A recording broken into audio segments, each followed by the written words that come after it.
الحمد لله رب العالمين والصلاة والسلام على سيد الأنبياء والمرسلين أما بعد فأعوذ بالله من الشيطان الرجيم بسم الله الرحمن الرحيم اللهم صل على سيدنا ومولانا محمد وعلى آل سيدنا ومولانا محمد وأصحاب سيدنا ومولانا محمد وبارك وسلم وسلم عليه۔ تمام تعریفیں اللہ وحدہ لا شریک کے لیے ہیں جو تمام کائنات کا خالق اور مالک ہے۔ درود لامحدود پیارے آقا صلی اللہ علیہ وآلہ وسلم کی ذات بابرکت پر۔ نہایت ہی شفیق ہیں، مہربان ہیں، شفقت اور محبت فرمانے والے ہیں۔ سیرت انبیاء علیہ الصلوۃ والسلام کے ناظرین، موقع کی مناسبت سے میں آج آپ کے سامنے کریم آقا صلی اللہ علیہ وآلہ وسلم کی ولادت بسعادت کی نسبت سے نور مصطفیٰ صلی اللہ علیہ وآلہ وسلم کے اوپر گفتگو کرنے کی سعادت حاصل کر رہا ہوں۔ اللہ رب العزت کی بارگاہ میں دعا کرتا ہوں کہ اللہ تعالیٰ مجھے صحیح گفتگو کرنے کی توفیق عطا فرمائے اور ہم سب کو اپنے پیارے آقا صلی اللہ علیہ وآلہ وسلم کی سچی محبت، سچی غلامی نصیب فرمائے، آپ کی تعلیمات پر عمل کی توفیق عطا فرمائے اور آپ کی ذات پر باکثرت درود و سلام پڑھنے کی توفیق عطا فرمائے۔ یہ جو میں روایت آپ کے سامنے پیش کرنے لگا ہوں، اس کو امام المحدثین حضرت امام عبدالرزاق بن حمام اپنی سند کے ساتھ حضرت جابر بن عبداللہ انصاری رضی اللہ تعالیٰ عنہما سے روایت کرتے ہیں۔ یہ مطلب کہ جو محدثین ہیں، جو احادیث کی کتب لکھنے والے امام گزرے ہیں، ان کے بھی یہ امام ہیں۔ اتنے بڑے زبردست امام بخاری کے بھی یہ استاد میں سے ہیں۔ تو یہ روایت جو ہے یہ کوئی عام سند کے ساتھ نہیں ہے، بڑی زبردست اور معتبر سند کے ساتھ میں آپ کے سامنے پیش کر رہا ہوں۔ یہ روایت کرتے ہیں حضرت جابر بن عبداللہ انصاری، کہتے ہیں کہ میں نے کریم آقا صلی اللہ علیہ وآلہ وسلم کی خدمت اطہر میں عرض کی، یا رسول اللہ صلی اللہ علیہ وآلہ وسلم، ارشاد فرمائیے کہ اللہ تعالیٰ نے سب سے پہلے کس چیز کو پیدا کیا؟ تو سرکار مدینہ صلی اللہ علیہ وآلہ وسلم نے اپنی زبان اطہر سے ارشاد فرمایا، اے جابر، بے شک اللہ تعالیٰ نے تمام اشیاء سے پہلے تیرے نبی کے نور کو بلا واسطہ پیدا فرمایا۔ جب اپنے نور سے بلا واسطہ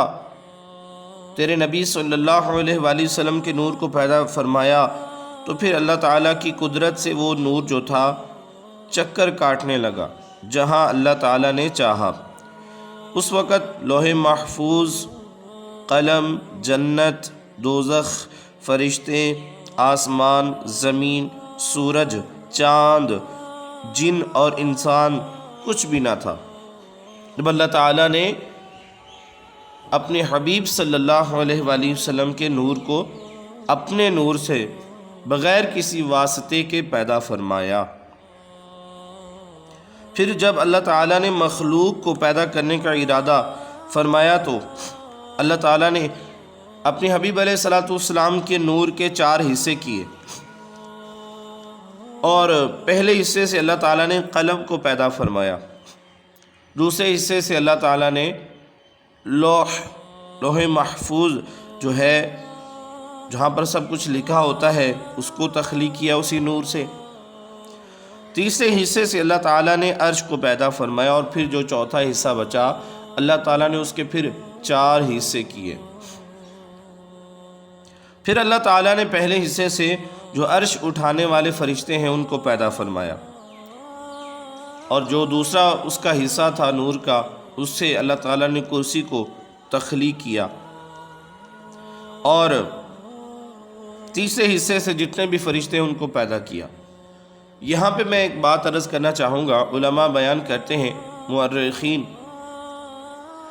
کہ اللہ تعالیٰ نے عرش عظیم پر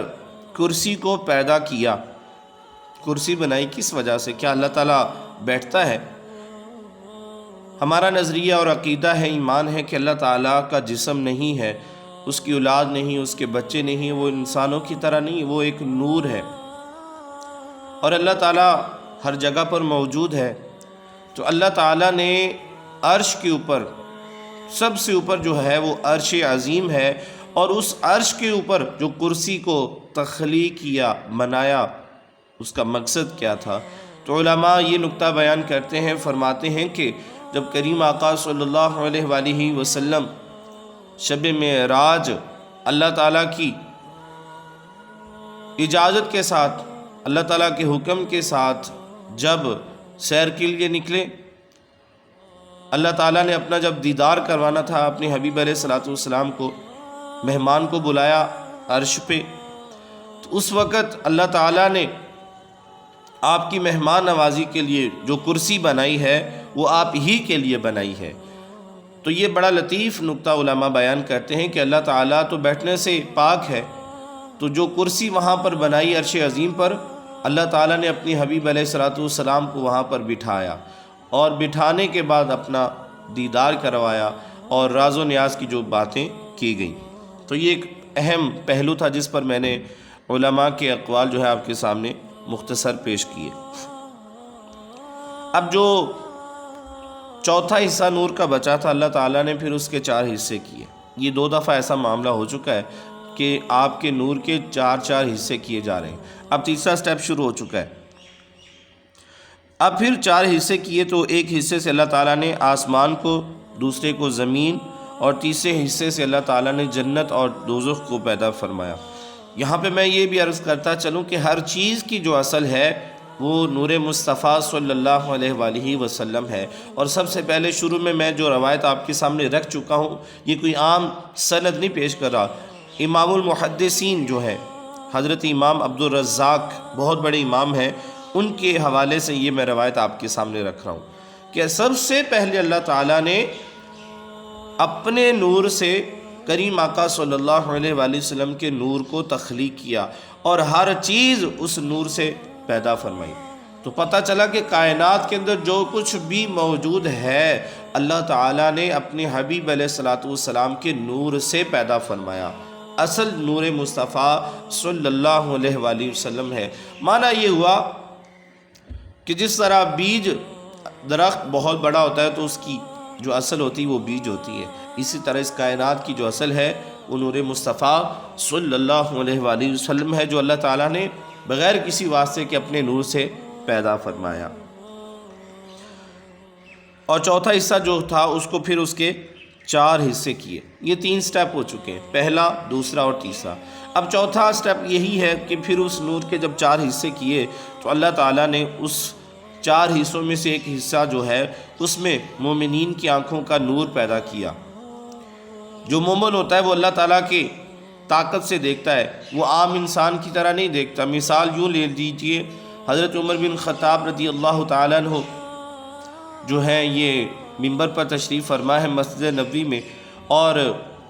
حکم فرما رہے ہیں تقریباً 1300 کلومیٹر یا میل اتنی دوری پہ صحابہ اکرام جنگ لڑ رہے تھے کفار سے، تو آپ رہنمائی فرما رہے ہیں۔ یہ عمر کی آنکھ تھی، اور وہ کون سی آنکھ تھی؟ یہ مومن کی وہی آنکھ تھی جس کا میں ذکر کر رہا ہوں کہ اللہ تعالیٰ نے نور مصطفیٰ صلی اللہ علیہ وسلم کے 4 حصے کیے، تو پہلے حصے سے مومنوں کی آنکھوں کا نور پیدا فرمایا کہ نور جو ہوتا ہے،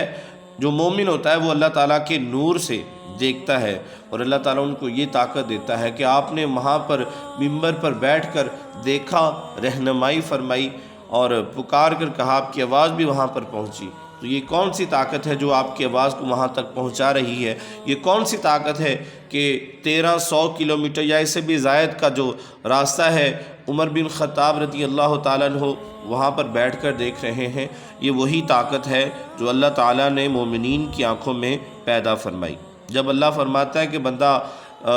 فرائض کے بعد نوافل کثرت سے پڑھتا ہے اور میرا قرب پا لیتا ہے، تو میں اس کی آنکھ بن جاتا ہوں، میں اس کے ہاتھ بن جاتا ہوں، میں اس کے پاؤں بن جاتا ہوں،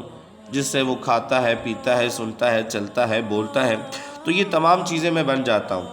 اشارہ یہی ہے کہ اللہ کی طاقت شامل حال ہو جاتی ہے، یہ نہیں کہ اللہ تعالیٰ واقعی اس کا ہاتھ بن جاتا ہے، ایسا نہیں ہے۔ تو یہی وجہ ہے پھر فرمایا کہ دوسرا حصہ جو تھا اس سے دلوں کا نور پیدا فرمایا اللہ تعالیٰ نے، اور تیسرا جو نور کا حصہ تھا اس سے معرفت پیدا کی، اور چوتھا جو حصہ تھا اس سے اللہ تعالیٰ نے لا الہ الا اللہ محمد رسول اللہ صلی اللہ علیہ وآلہ وسلم توحید کو پیدا فرمایا۔ تو سب سے پہلے کس چیز کو پیدا کیا، یہ سوال اسی سے کیا جا سکتا ہے جس کو علم ہو۔ تو معلوم ہوا کہ صحابی رسول صلی اللہ علیہ وآلہ وسلم کا یہ عقیدہ تھا کہ بے شک حضور صلی اللہ علیہ وآلہ وسلم پیدا بعد میں ہوئے ہیں، لیکن جو تخلیق اول ہے اس کو بھی جانتے ہیں۔ آپ کا علم اتنا وسیع ہے کہ آپ کو ہر چیز کا علم ہے۔ دوسرا فائدہ اس حدیث مبارکہ سے ہمیں یہ ملتا ہے کہ حضور نبی کریم صلی اللہ علیہ وآلہ وسلم نے بھی یہ نہیں فرمایا کہ جابر میں تو بعد میں پیدا ہوا ہوں، میں کیا جانوں، بلکہ حضور جانے کائنات صلی اللہ علیہ وآلہ وسلم نے ارشاد فرما کر واضح کر دیا، جابر تو نے بالکل ٹھیک سوال کیا کہ میں اللہ تعالیٰ کی عطا سے اول بھی جانتا ہوں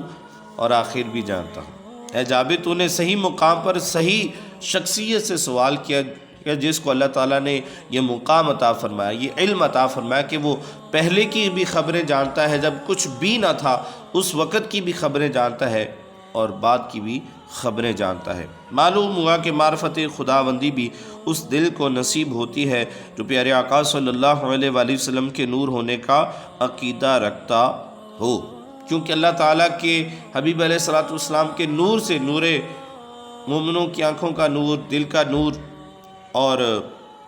معرفت کا جو نور ہے اللہ تعالیٰ نے پیدا فرمایا، اور یہ وہی نور حاصل کر سکتا ہے جس کے دل میں رسول اللہ صلی اللہ علیہ وسلم کی محبت ہے اور وہ یہ ایمان رکھتا ہے کہ سرکار نور علی نور ہے، اسی کو یہ فیض نصیب ہوتا ہے۔ یہ بھی معلوم ہوا کہ توحید کا پتہ اسے چلتا ہے جو میرے کریم اور لجپال آقا صلی اللہ علیہ وآلہ وسلم کو نور مانتا ہو،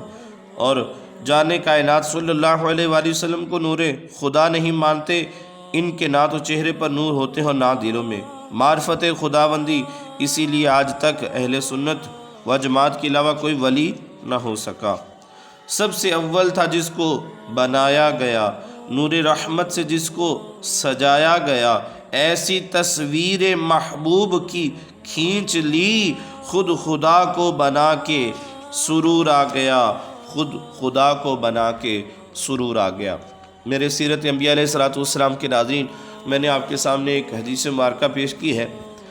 اس میں بہت سارے عقائد و نظریات انسان کے پختہ ہوتے ہیں، صحیح سند کے ساتھ روایت میں نے آپ کے سامنے پیش کی ہے۔ اللہ رب العزت کی بارگاہ میں دعا ہے کہ اللہ تعالیٰ جو کچھ سنا ہے اس پر عمل کی توفیق عطا فرمائے، اور اللہ تعالیٰ ہمارے عقائد و نظریات کو مضبوط فرمائے، خاتمہ ایمان پر نصیب فرمائے، پیارے آقا علیہ السلام کی ولادت باعثادت کی خوشیاں منانے کی اللہ پاک توفیق عطا فرمائے۔ وما علینا الا البلاغ